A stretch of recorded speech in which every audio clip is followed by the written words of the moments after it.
তার কাজ শেষ করে বাড়ির দিকে ফিরছিল। বাড়ি ফেরার সময় তার মাথায় করে পানির কলস নিয়ে রওনা হয়। পথিমধ্যে সে কারো ডাক শুনতে পায়। আমি খুবই তৃষ্ণার্ত, আমাকে কিছু পানি দাও, পানির অভাবে আমার কলিজা শুকিয়ে যাচ্ছে। কে কে আমার সাথে কথা বলছে? কই, এখানে তো আমি কাউকে দেখতে পাচ্ছি না। এই যে, আমি তোমার সাথে কথা বলছি, তুমি কি আমাকে সাহায্য করতে পারো? তা আমি আপনাকে কিভাবে সাহায্য করতে পারি? আর তুমি গাছ হয়ে কিভাবে কথা বলছো? এখানকার মাঠ ঘাট সব শুকিয়ে গেছে, মাটির অনেক নিচ পর্যন্ত পানি ফুরিয়ে গেছে। যদি তুমি আমাকে পানি না দাও তাহলে খুব তাড়াতাড়ি আমি মারা যাব। আমি তো অনেক দূর থেকে পানি এনেছি, আর আমাদের গ্রামেও কোনো পানি নেই। যদি আমি পানি নিয়ে না যাই তাহলে আমার ভাইরা তৃষ্ণার্ত থাকবে। আমি তোমাকে পানি দিতে পারবো না। যদি তুমি আমাকে পানি দাও তাহলে আমি বেঁচে থাকতে পারবো। একটু পানির জন্য তুমি কষ্ট করে মারা যাবে, তা তো আমি ভাবতেও পারবো না। যদি এই পানি তোমার জীবন বাঁচায় তবে আমি তোমাকে পানি দিয়ে দিচ্ছি। তোমাকে অনেক ধন্যবাদ, তুমি আমার কলিজা ঠান্ডা করেছো, আমার জীবন বাঁচিয়েছো। আমি তোমার উপকারের কথা মনে রাখবো। আর তোমার যদি কোনো সাহায্যের প্রয়োজন পড়ে তবে তুমি আমার কাছে এসো, আমি তোমার সমস্ত ইচ্ছে পূরণ করার উপায় বলে দেব। তখন পরশ ক্লান্ত হয়ে বাড়ির দিকে হাঁটা শুরু করলো। বাড়ি ফিরে দেখে তার দুই ভাই ঘরের সামনে বসে আছে। ভাই, এসেছিস? তা আজকে কেমন কাঠ জোগাড় করলি? আর ক্ষেতের ফসলের কি অবস্থা? আমি যথাসাধ্য চেষ্টা করেছি ভাই, বাজারে কিছু কাঠ বিক্রি করেছি, আর তা দিয়ে কিছু বাজার করে এনেছিলাম। রান্না করতে তো পানি দরকার, তা পানির কলসি খালি কেন? আজকে আমি পানি আনতে পারিনি ভাই। পানি আনতে পারিনি মানে? আমাদের সাথে কি করছিস? এখন পানি ছাড়া আমরা চলবো কিভাবে?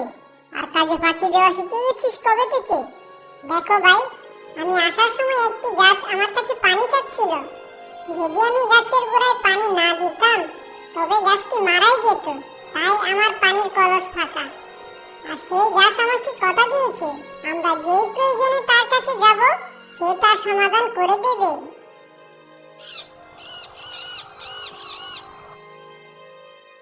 এদিকে রাজার রাজ্যে নেমে এলো দুঃখের ঘনঘটা। রাজার একমাত্র মেয়ের খুব বড় একটা অসুখ হয়েছে, আর সেই রোগ কোনো কবিরাজই ভালো করতে পারছে না। না, এভাবে আর কতদিন? যদি আমার একমাত্র মেয়ে বেঁচে না থাকে তবে আমার এত সম্পদ এত ক্ষমতা দিয়ে কি হবে? এই বিশাল রাজত্ব আমার তো কোনো কাজে আসলো না। এই কোথায় আছো? তোমরা ঘোষণা করে দাও, যে আমার মেয়েকে সুস্থ করতে পারবে তার কাছে আমি আমার মেয়ে বিয়ে দেব, আর আমার অর্ধেক সম্পত্তি আমি তাকে লিখে দেব। শোনো শোনো, রাজার এক বিশেষ বার্তা। যে রাজকুমারীকে সুস্থ করতে পারবে তার কাছে রাজকুমারীকে বিয়ে দেওয়া হবে। শোনো শোনো। আর এই কথা সারা রাজ্যে ছড়িয়ে পড়ল, আর পরশের দুই ভাইও তা শুনল। এই সুযোগটা তো আমাকে কাজে লাগাতেই হবে। আমি রাজকুমারীকে বিয়ে করব। জঙ্গলে সেই গাছের কাছে গিয়ে আমি রাজকুমারীকে সুস্থ করার উপায় খুঁজব। নিশ্চয়ই সে কোনো উপায় বলে দেবে।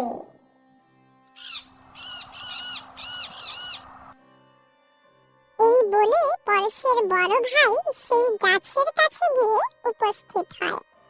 শোনো গাছ ভাই, আমি পরশের বড় ভাই, যে তোমাকে পানি দিয়ে সাহায্য করেছিল। আমার রাজ্যের রাজকুমারী খুব অসুস্থ, আমি তার সুস্থ হওয়ার উপায় জানতে চাই। পরশ অনেক ভালো মানুষ, সে আমার জীবন বাঁচিয়েছে। তুমি যেহেতু তার ভাই, তাই আমি তোমাকে সাহায্য করব। সামনের ওই পাহাড়ের চূড়ায় একটি আপেল গাছ আছে, সেই গাছের মধ্যে একটা নীল আপেল আছে। যদি তুমি সেই নীল আপেল রাজকুমারীকে খাওয়াতে পারো তবে রাজকুমারী সুস্থ হয়ে যাবে। তবে সাবধান, সেই গাছের কাছে গিয়ে যদি তুমি অন্য কোনো ইচ্ছের কথা বলো, তবে সেই গাছ তোমার ইচ্ছে পূরণ করবে, কিন্তু তুমি আর আপেল পাবে না। সে আমার মনে থাকবে। আচ্ছা, আমি চলি। এই বলে বড় ভাই সেই পাহাড়ের দিকে যেতে লাগলো। যেতে যেতে সে খুব ক্লান্ত হয়ে পড়ল। এই তো গাছের কাছে চলে এসেছি, আর সেই নীল আপেলও দেখা যাচ্ছে, কিন্তু আমার তো খুব তৃষ্ণা পেয়েছে। যদি একটু পানি পেতাম তাহলে আমার কলিজাটা এখন ঠান্ডা হয়ে যেত, কিন্তু এখানে তো কোনো পানির ব্যবস্থা নেই। এই কথা বলার সাথে সাথে তার কাছে পানির একটা পাত্র চলে আসলো, আর সেই সাথে গাছটিও উধাও হয়ে গেল। এই যা, কি করতে এসেছি আর কি হয়ে গেল! কেন যে আমি পানি খাবার কথা বললাম! আমার আর রাজকুমারীকে বিয়ে করা হলো না।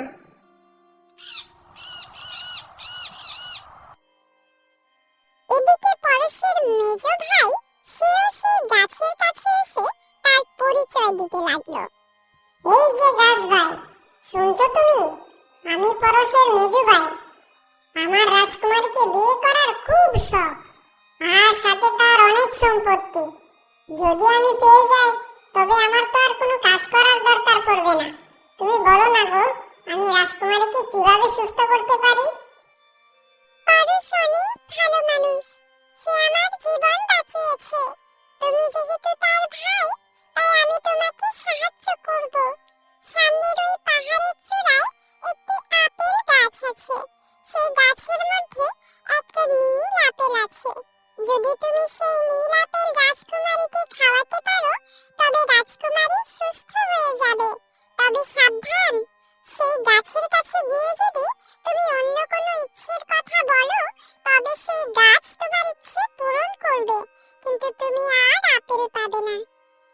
তখন মেজ ভাই সেই গাছের সন্ধানে হাঁটা শুরু করলো। তীব্র রোদে তার অনেক অস্বস্তি বোধ হচ্ছিল। সে খুব ক্লান্ত হয়ে গাছের কাছাকাছি চলে গেল। এই তো সেই জাদুর আপেল গাছ। আপেল তো খুঁজেই পেয়েছি। যদি গাছের ছায়ায় কিছুক্ষণ ঘুমোতে পারতাম তাহলে তো আমার শরীরটা ঠান্ডা হয়ে যেত। এখানে তো কোনো গাছও নেই। এই কথা বলা মাত্রই তার সামনে বড় একটা গাছ হাজির হয়ে গেল, আর সেই আপেল গাছটা উধাও হয়ে গেল। এই আমি কি করলাম! হায় রে আমার পুরা কপাল! আমার আর রাজকুমারীকে বিয়ে করা হলো না।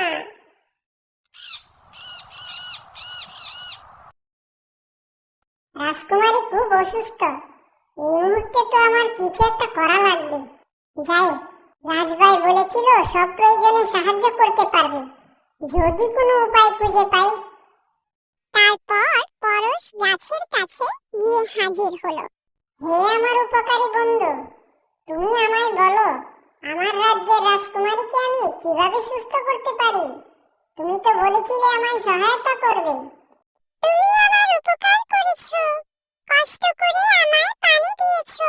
আমি নিশ্চয়ই তোমায় উপায় বলে দেব। সামনের ওই পাহাড়ের চূড়ায় একটি আপেল গাছ আছে, সেই গাছের মধ্যে একটা নীল আপেল আছে। যদি তুমি সেই নীল আপেল রাজকুমারীকে খাওয়াতে পারো, তবে রাজকুমারী সুস্থ হয়ে যাবে। তবে সাবধান, সেই গাছের কাছে গিয়ে যদি তুমি অন্য কোনো ইচ্ছের কথা বলো, তবে সেই গাছ তোমার ইচ্ছে পূরণ করবে, কিন্তু তুমি আর আপেল পাবে না। গাছের কথা শোনার পর পরশ সেই পাহাড়ের দিকে হেঁটে যাওয়া শুরু করলো। সে গাছের খুব কাছে চলে গেল। সেও খুব ক্লান্ত হয়ে পড়ল, কিন্তু তার ভাইদের মতো কোনো ভুল করলো না। সে গাছের কাছে গিয়ে বলতে লাগলো, আহা, এই তো নীল আপেল দেখা যাচ্ছে। যদি এই নীল আপেল আমার হাতে চলে আসতো